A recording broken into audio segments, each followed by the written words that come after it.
Also, this first poem, I have been told, is an allegory of Brexit. It isn't. But it's inspired by the great Celtic earthwork fort in Dorset, Maiden Castle. It's called, for want of a better title, Earthwork. It's breezy on the gatehouse, sword slung handy, leather shield, watching the car park, marauders on a cattle raid, maybe, or families out with an English heritage ticket. I can't be bothered with either. The whitethorn rows have run a bit wild, less palisade, more hedge these days. It wouldn't have done for my father, with his gates closed, a man every 30 yards, 100 men just for watching, and the shepherd's spears stacked handy. Maybe a Celt, but his mother came from the Northern Sea.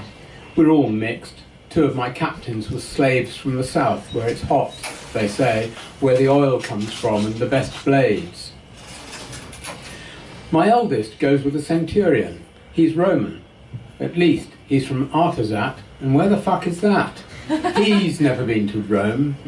She's not a camp follower, she brews ale and sells it in Durnaveria down the track. Why build a camp where we overlook it?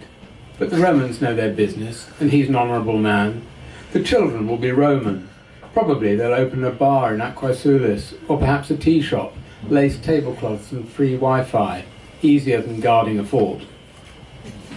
We've always had children's rituals, dedications of the fairists to the druid priests. My father remembered seeing old women burning in a wicker man to keep the Romans away. I've not seen that, and anyway, the Romans came. In the car park there's a children's ritual, ice cream from a van. Now the druids, all rainbow robes, sell bongs in the high street in Glastonbury. If I want healing or prayer, I go to a wise woman. Less mystery, but she's delivered 100 warriors wet and screaming, saved most of the mothers, and I believe in her poultices. We work with the Romans now, better trading, more protection against pirates. We skirmished with them once, but times changed. No point in fighting with them. Not like the Dumnonii, city and united, us and always will be. Romans are civilized, they tell us, read and write, as if we don't. They leave fancy floors for archaeologists, and their coin is good. I'll stick with them, but I think it's going to rain.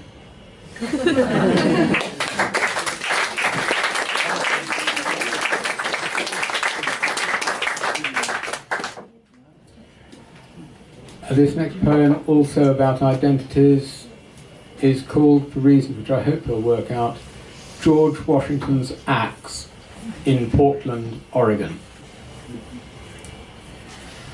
I can't remember which corner the bar was on. Park and Market, Broadway and Clay. It isn't there now. 1 cheap beer each for an hour, then back to the hotel. I couldn't stop the thunder when you were sleeping. I think I hear your voice, but it's only Lincoln's statue muttering about Day-Lewis and which of them is real. One alive, one a denatured corpse, both swathed in assumptions. The room isn't there either. The place has been remodelled, not just refurbished. There isn't a 618. That cell, that horny box, is probably now just a space in the air by the lifts in the 5th floor gallery. Snowflakes melting into wet sidewalks. An old man in red leans from a billboard and whispers something about you. I don't listen. No Santa is ever the same as another. The Do Not Disturb tags are a different colour now. The wet patches we didn't want the chambermaid to see have evanesced, like the torn rug and the dripping faucet. I'm staying there again, but it isn't your dent in the pillow. Teddy Roosevelt's getting off his horse, impatient, complaining that a bronze mount gets you nowhere and wondering if he really is in his America. There was a wounded chickadee. We were the only ones between the nest and the prowling cat that ever noticed him. But perhaps I'm remembering your pity rather than the bird, a metaphor hopping unfeathered under memories of trees. What does Elvis's own T-shirt, stained with his sweat, signify, if the only provenance was from Colonel Parker? I bought it for you. Now you can get plenty on eBay. It was raining and we walked across the river, trailing wet footprints through Sears Roebuck for warmth. Sears and Roebuck wouldn't recognise themselves now in the multinational hedge fund that uses their names. I'm not sure if the elephant sculpture was there. It swings its trunk gently and swishes me aside from the path I thought we walked towards a new mosaic. We passed an antique store with a set of 6 shaker chairs. You said it was probably fake, an odd set of 5 dismembered and reassembled with inserts to look like repairs, each chair, to the owner's mind, mostly authentic, like us. It feels like the same rain, but that's only remembrance. It's not the same skin. Those surfaces taut from your fingers sloughed long ago into the breeze off the Morrison Bridge. We had a cheap meal in Chinatown. You had paella, I had a weird lasagna, and we giggled as we argued. Spanish, Italian, Chinese, or what did it matter? You talked about ambience, but I think you brought it with you. In the drizzle, I'm counting our times here, always forgetting one visit or another. The townscape laughs as it changes. No matter now, it will always be our Portland, you said.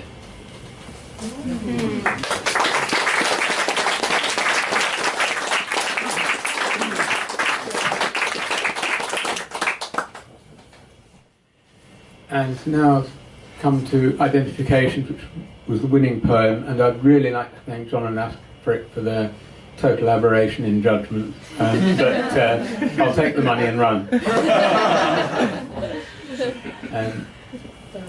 And this again, more obviously, is about identity, but it also reflects, as you heard, I'm a historian by training, and my realisation that collections, large and small, do have a commonality about them, whether they're the Great National Museum or a shoebox under the bed or a box in the attic. Identifications.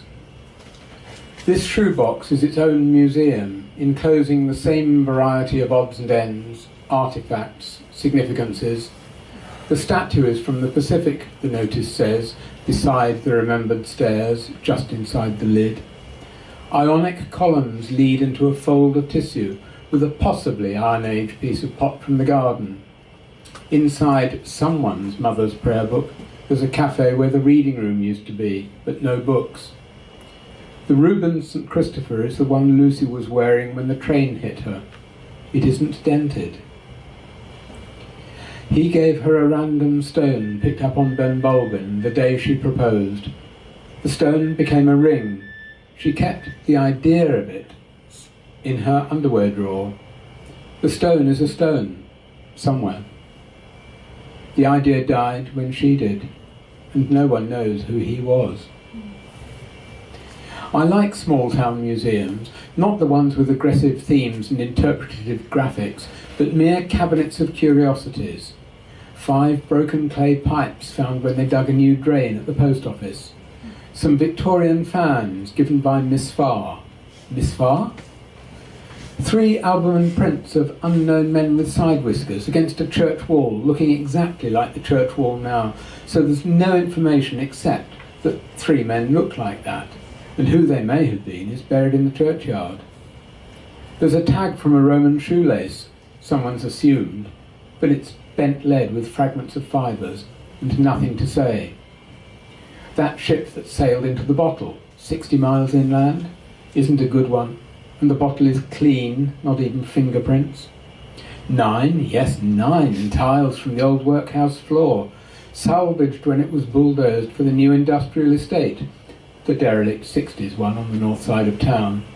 Except the tiles could have come from anywhere that used red brick tiles for flooring. I can't see starvation, typhus or separation on these in particular.